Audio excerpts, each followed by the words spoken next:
Biz isə elə yerlər var ki, dostlar, orada cəryan olmur. Belə bu klassik lehimləmə aparatlarını işlədə bilmirsən. Həm də böyükdülər biraz.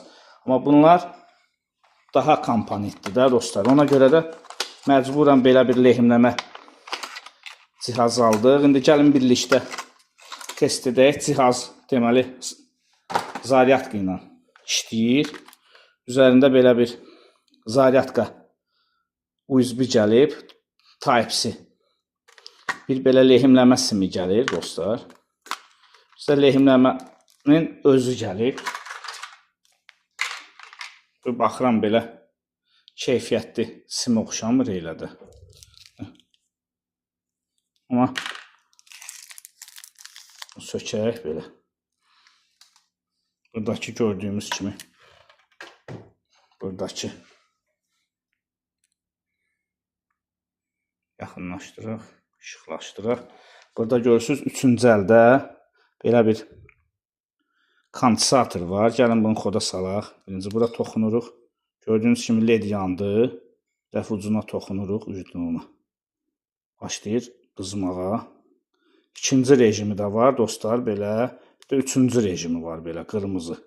Ən isti rejim. Gəlin birlikdə test eləyək. Zaryadka iləndir. İddia eləyirlər ki 25 dəqiqə dostlar iş görə bilərsiniz də bir dəfə zaryadkaya. Görək işləyəcək indi. Aha. İşləyir. Görək sökə biləcəyik bunun komponenti.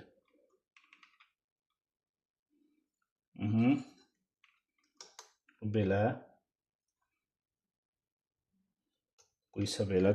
Gördüyümüz kimi dostlar işə yaradı. Komponenti plata üzərindən söktü. Gəlin bir də belə bir test aparaq.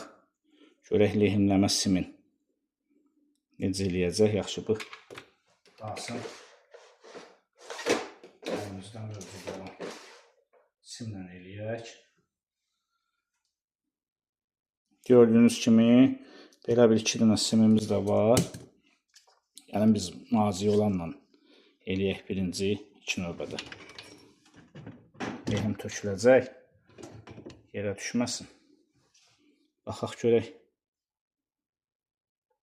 Bəli. Gördüyümüz kimi. Baxaq dostlar. Görürsünüz, əridir. Yəni işə yarayan bir şeydir. Baxın. Yəni balaca əl girməyən, yekə